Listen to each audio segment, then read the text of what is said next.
توحید سے محبت کیا ہے؟ اللہ سے محبت تمام محبتوں سے بالاتر ہو جائے. کوئی محبت اللہ کی محبت سے اوپر تو نہیں، برابر بھی نہیں. برابر ہونا شرک ہے، اوپر ہونا تو سمجھیے کہ اور پتہ نہیں شرک کے علاوہ بھی کوئی اصطلاح ہمیں ایجاد کرنی پڑ جائے گی.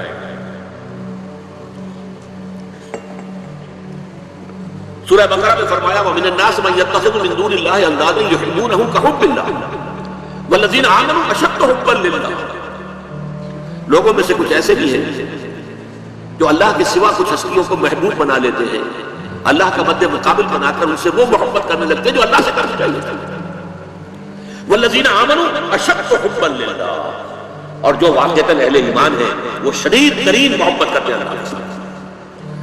تو قرآن یہ نہیں کہتا کہ آپ والدین سے محبت نہ کریں، کرو، لیکن والدین کی محبت اللہ کی محبت کے برابر نہ ہو جائے، اس سے بڑھ نہ جائے. اولاد سے محبت کرو، اولاد کی محبت اللہ کی محبت سے بڑھ نہ جائے. دیکھیے یہ محبتوں کا امتحان ابراہیم سے اللہ نے کیسے کیسے دیا تھا. وَإِذِ ابْتَلَىٰ إِبْرَاهِيمَ رَبُّهُ بِكَلِمَاتٍ فَأَتَمَّهُنَّ قَالَ إِنِّي جَاعِلُكَ لِلنَّاسِ إِمَامًا. کیسے کیسے امتحانوں میں سے پاس ہونے کے بعد پھر وہ مرحلہ آیا کہ اللہ نے فرمایا ابراہیم میں تمہیں تمام نوع انسانی کا امام بناتا.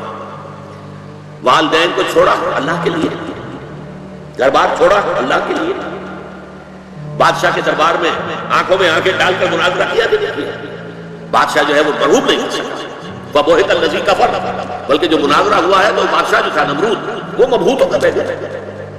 اپنی جان کو اللہ سے، اللہ کی محبت سے زیادہ نہیں سمجھا. آگ میں کود گئے کہ نہیں، بے خطر کود پڑا آتش نمرود میں عشق. عقل ہے میں تماشائے لبے بامدی.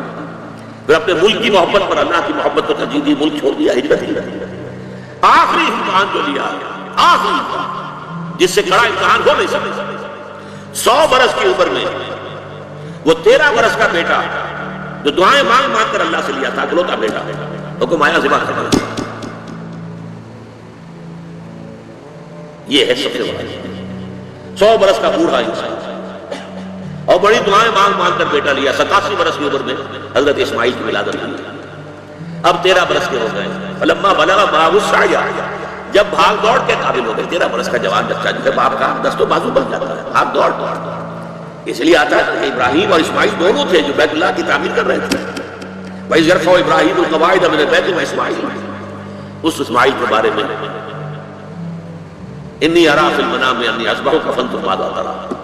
اے میرے بچے میں دیکھ رہا ہوں خواب میں، بار بار یہ خواب آ رہا ہے کہ میں تمہیں ذبح کروں، اور اس کے لیے چھری پھیر دی. تو اللہ تعالیٰ نے جو ہے قد صدقت الرؤیا انا کذلک نجزی المحسنین، اللہ تعالیٰ نے کہا بس بس امتحان ہمیں لینا تھا، وہ امتحان پورا ہوا.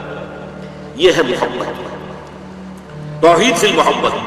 اللہ کی محبت تمام محبتوں سے غالب. اور اگر کوئی ایک محبت بھی آ کر آپ کے دل کے سنگھاسن پر اللہ کی محبت کے ساتھ براجمان ہو گئی، بات ساتھ کہہ رہا ہوں، اوپر نہیں، ساتھ بیٹھ گئی آپ کے دل کے تخت پر، تو یہی شرک فی محبت ہے. اب دیکھیے تو میں نے انڈیویجول لیول پر آپ سے بات کی. اب آئیے اجتماعی سطح پر، بلکہ اسی ضمن میں ایک آیت اور سن لیجیے. اللہ کی محبت کے ساتھ جڑی ہوئی محبت ہے اللہ کے رسول کی محبت، اور پھر تیسری محبت ہے اللہ کی راہ میں جہاد کی محبت. اب توحید کی محبت کے لیے سورہ توبہ کی آیت نمبر 24 جو ہے وہ لرزا دینے والی بھی ہے اور بہت جامع بھی ہے. قل ان کان آباؤکم و ابناؤکم و اخوانکم و ازواجکم و عشیرتکم و اموال اقترفتموها و تجارت تخشون کسادها و مساکن ترضونها احب الیکم من اللہ و رسولہ و جہاد فی سبیلہ فتربصوا حتی یأتی اللہ بامرہ واللہ لا یہدی القوم الفاسقین.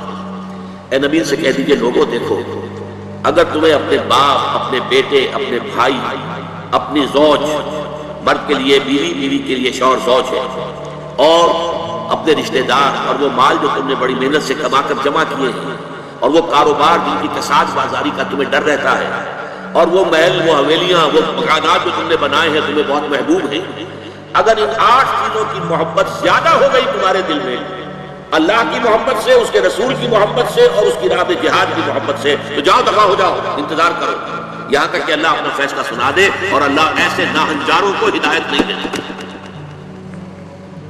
8 محبتیں ایک پرڑے میں ڈال لیجیے، باپ کی محبت، بیٹے کی محبت، بھائی کی محبت، بیوی کی محبت، رشتہ داروں کی محبت۔ 5 مال کی 3 شکلیں، جائیداد، کاروبار اور کوئی نقد، 3 یہ شکلیں، 3 جمع 5 8، اور 3 محبتیں دوسرے پرڑے میں ڈالی، اللہ کی محبت، رسول کی محبت اور جہاد کی محبت۔ اب اگر یہ پلڑا بھاری ہے 8 والا تو جاؤ دباؤ، تمہارا اللہ سے کیا سروکار؟ اللہ ایسے ناہنجاروں کو ہدایت نہیں دیتا۔ سب سے پہلے یہ طے کرو کہ ان 3 محبتوں کا پلڑا نیچے ہونا چاہیے، بھاری ہونا چاہیے، وہ 8 کے مقابلے۔ یہ ہے توحید فی محبت اور یہ ہے شرک فی محبت۔ لیکن اب اس کو لائیے ذرا اونچے سطح پر، وہ جو میں نے کہا انسانی معاشرہ، ریاست، اس ریاست کے لیے، معاشرے کے لیے بھی کوئی ایسی شے موجود ہونی چاہیے کہ جو اس میں رہنے والے یا اس میں شامل سب لوگوں کی محبوب شے بنے۔ یہ کامن محبت انہیں جوڑے گی، ان کے اندر اتحاد پیدا کرے گی۔ مثلا وطن کی جے جے، وطن کی عظمت کے گن گاؤ، قوم کی محبت، وطن پرستی، قوم پرستی، کوئی نظریہ پرستی، یہ بہت سی پرستشیں ہیں جن سے کہ لوگ پھر جڑے رہتے ہیں۔ نسل پرستی، لسان پرستی، زبان پرستی، یہ آج کل جو آپ کو کہتے ہیں کہ یہ لسانی عصبیتیں اور یہ نسلی عصبیتیں، یہ بلوچ نیشنلزم، یہ پختون نیشنلزم، یہ سرائکی نیشنلزم، یہ ایک اردو والا نیشنلزم، 5ویں قومیت نکلی تھی ہمارے ہاں، یہ سب کچھ کیا ہے؟ یہ جمعیت کے لیے، لوگوں کو جوڑنے کے لیے، شیرازہ بندی کے لیے، انہیں متحد رکھنے کے لیے کوئی نہ کوئی شے محبوب ہو جانی چاہیے۔ اس اعتبار سے اس دور کا سب سے بڑا شرک وطن پرستی۔ لیکن پھر دیکھیے، میں بات آپ سے عرض کر رہا ہوں، علماء کرام اس کو نہیں پہچان پائے، اس کو پہچانا ہے تو علامہ اقبال نے پہچانا۔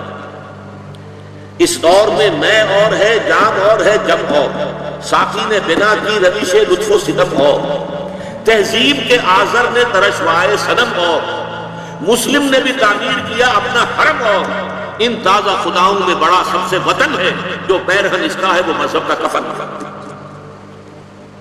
نظارہ دیری نہ زمانے کو دکھا دے، اے مصطفی خاک میں اس بت کو ملا دے۔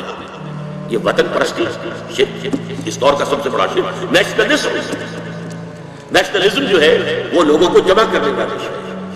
ہماری قوم ریشیل نیشنلزم بھی ہوتا ہے، نسلی قومیت، اور آج کل نیشنلزم جو ہے وہ علاقائی ہوتا ہے، ٹیریٹوریل نیشنلزم۔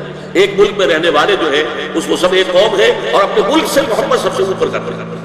یہ ہے در حقیقت علامہ اقبال نے جس کو کہا کہ وطن ایک تو ہے، وطن سے محبت ہونا، وہ ٹھیک ہے۔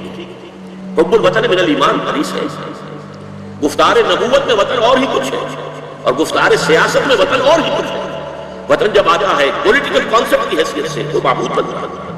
اس معبود کی ایک نماز ہے، آپ کھڑے ہو جاتے ہیں، ترانہ پڑھا جا رہا ہے اور آپ کھڑے ہیں، جھکے ہوئے، سر جھکا کر کھڑے ہیں۔ یہ قنوت جو ہے یہ کس کے لیے ہو رہا ہے؟ وطن کے دیوتا کے لیے ہو رہا ہے۔ وطن کے دیوتا کا ایک اور ہے سلامی، جھنڈے کو سلامی دی جا رہی ہے، جھنڈا وہ علامت ہے آپ کے وطن کا۔ آپ کے علم میں ہوگا، میں اس ترانے کے پڑھے جانے کے وقت کھڑا نہیں ہوتا، اور اس سے بڑی کنٹروورسی بھی ہوئی ہے، مجھے بڑی تلخ باتیں بھی سننی پڑی ہیں، لیکن میں یہ سمجھتا ہوں کہ در حقیقت یہ وطن کی نماز ہے، وطن کی حمد ہو رہی ہے، وطن کے اور ترانے گائے جا رہے ہیں۔ در حقیقت یہ اجتماعی سطح پر پولیٹیکل سائنس کے اعتبار سے آج وطن جو ہے وہ جو ہے ایک معبود کی شکل سے